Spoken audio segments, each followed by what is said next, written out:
This clip is from the Boundary Riders podcast, and if you do enjoy this, then make sure to check out the full episode out every single Wednesday morning on YouTube and Spotify. Alright guys, finally let's get to the reveal of our final AFL fantasy teams going into round one. You can see on the screen right now the code to join our AFL Fantasy League, so you can join that at the moment. I'll actually have a look to see how many people are in the league. We've got 66 people. Jesus Christ. We had 81 last year, so I'm pretty disappointed in you guys. You could probably do a bit better. We banked up a lot in the last week, I reckon. Yeah, I'd probably say so. Let's have a look at our team. So I'll go through mine first. We'll go through yours second. Looking at my defence, I've got Connor Rosie, Archie Roberts, Trent Rivers, Caleb Windsor, Lockie Blackerston, and Sam Grill. In the midfield, I've got Errol Goulden, Zach Butters, Sam Walsh, Caleb Sarong, Tanner Bruin, Willem Dersma, Jack Carroll, and Jagger Smith. In the ruck, I've got Tim English and Luke Jackson. Forward line, I've got Harry Sheasel, Christian Petrarca, Sam Flanders, Matthias Filippo, Connor Butterick, and Devon Robertson. And on the bench, I've got Josh Lindsay and Lockie Jacks in defence, Dyson Sharp and Blamarez in the midfield. Sorry if I've pronounced his name wrong. Ruckman is Lockie McAndrew, and in the forward line, I've got Leo Lombard and Braden Cook. As a utility, I've got Jai Sarong. What are we looking at your team? So on my defense, I've got Connor Rosie, Jack Sinclair, Colby McKercher, Dan Houston, Lockie Blackinston, and Josh Lindsay. Midfield is Errol Goulden, Zach Butters, Jack Steele, Sam Walsh, Darcy Parish, Tanner Bruin, Jack Carroll, and Jagger Smith. Rucks are Tim English and Luke Jackson. Forwards are Christian Petrarca, Sam Flanders, Josh Rochelle, Sam Lawler, Connor Butterick, Devon Robinson. Interchange is Lockie Jacks, Jai Sarong, Dyson Sharp, Blamirez, Lockie McAndrew, Lockie Dovinston, Leo Lombard, and Sam Grill. So there's a few differences. Usually we kind of sit around the same team at the start of the season because you copied me. But it says the person who's beaten you the last 3 years. Yeah, because I've copied you. And we can actually check history now, so we can. Yeah, it's actually kind of cool. The AFL fantasy stuff that they've added this year is actually quite cool now. It is, isn't it? It is the last 3 years, isn't it? No, it's all the way up until 2016. Well, yeah, but I've beaten you the last 3 years. Oh, you've beaten me the last 3 years. So overall rank in 2025 was 12,500. Yeah, beat you. 2024 was 27,164. Beat you. 2023 was 6,631. Beat you. 2022 was 18,000. No, yeah, you beat me. Yeah, so I've beaten you the last 3 seasons. Yeah. What's your best overall finish, by the way? That 4,000. Mine's 1,875. I don't even remember that. That was in 2021, which was actually my highest ever. So that's actually... Oh, no, I did finish at one point in 2023. I was 113th. I think it would have been round one. I remember... That wouldn't have been much better than round one. Well, last year, at the end of round one, I was 182nd in the league, in the whole thing. So yeah, I remember that. I remember that, and then it was just completely... I never stopped talking about it, and then... Yeah, we went out. But, yeah, so... Our defenses look quite different. So I've got Archie Roberts and Trent Rivers. For some reason, I don't know why these guys aren't being talked about enough, because I think Archie Roberts really showed some good preseason games playing in the midfield. And even in that second game when Zach Merritt and that were back, he was through that midfield getting a lot of touches. So I think he could be definitely a watch early on. He's ranked under 10% of owners. Yeah, I think because I have Jack Sinclair, I'm looking at, with him having the early bye, looking at some other players around him once Jack Sinclair happens, because I will probably likely get rid of him, because the fact is that he is so high priced. There's other players like Blackinston and you know, Jagger Smith and all that will bank cash. Yeah, that's why I kind of looked at that at the moment with because I've still got 172 cash K there, because I do like to have the cash there for round one in case there is someone that's like, oh fuck, that was a huge mistake. Especially rookies, the young rookies. You never know. Like one play you don't have scores like 90 in a week. That is basically a 300k player. It's like you got to jump on that, because you know. Yeah, if you don't get on that player, they're gonna be too high into 3 weeks. So yeah, that's probably someone there. A lot of players in defense, like Caleb Windsor, I think a lot of people are going to have. It's not him. Kitty Coleman, maybe. I'm just worried about him, Windsor, with he playing half a game last in the preseason game because of the lightning strikes and all that. It's just the fact is I didn't get a really good look at him. Yeah, I would have liked another at least another quarter. I would have.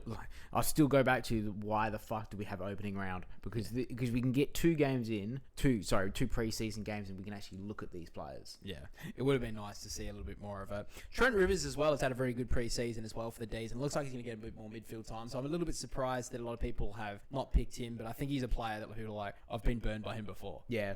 He's a burner. He's burned a couple before.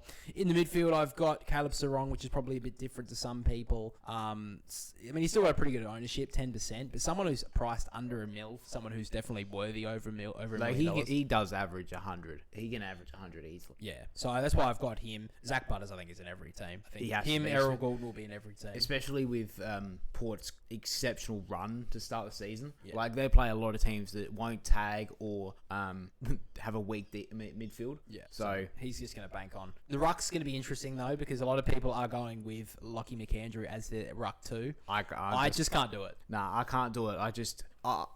he's a safety net for me that, when Tim English has his bye, I can maybe put him in. But I don't actually know if he's still going to play, because the fact is that O'Brien is in the Crows leadership group.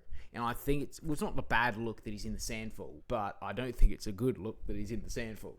Yeah, I think as well, if McAndrew does have a bad game or he does get beaten up in the ruck, there is a person who is an AFL-worthy ruckman there to take over his spot. Yeah. That's why I've gone with Tim English, because like you said as well, he has a bye early, and if Tim English... that is a perfect replacement for a bye round. I just can't see... I mean, McAndrew had a good couple of preseason games of like 70s and 80s, but I don't think he's going to be that guy who's going to be priced at, a really high... I don't think he's going to be more than a 75 average. So I can't see him being like a good second ruck for a long time. The other thing that I've found is that the two preseason games the Crows played were Port and West Coast. They're not the... Oh, sorry. No, he played Freo, didn't he? Yeah. But even Freo, it's like he scored well, but it's not like it was a...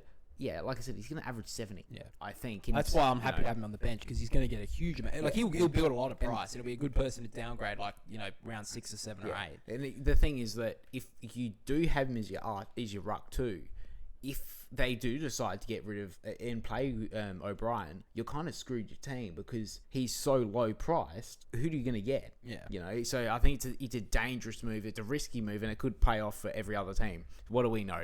We've never won the whole thing. We don't. It's like don't take our advice. Like, if anything, you should be listening against us here. Be like, oh, we have to pick him up now. But I just can't do it. I think it's like, and Tim English, I know is going to score well this year. Knock on wood. Yeah. In the forward line, you haven't gone with Harry Sheasel. I don't know what they're going to do. I haven't really seen a lot of North Melbourne.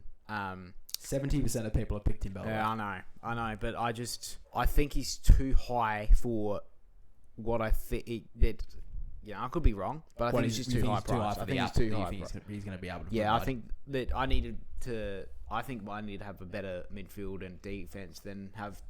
Because I want Petrarca. I think Petrarca looks too good at the moment. Yeah, and I think Flanders everyone's going to... The fact that Petrarca's only at... 63 should be at 100. Same with him and Jagger Smith. They should all be at... 75% is Jagger Smith. That's ridiculous. That's stupid. How the fuck is there not more than 75%? It should be at 100. But anyway. In the forward line, a lot of people have got a similar forward line. You've got Petrarca. Most people have Sheasel. Flanders. Filippo, was he in your team? I didn't like his performance on the weekend. Yeah, I didn't. Oh, you took him out for? Yeah, I had him in the week before. Then I saw him on the weekend. I was like 66.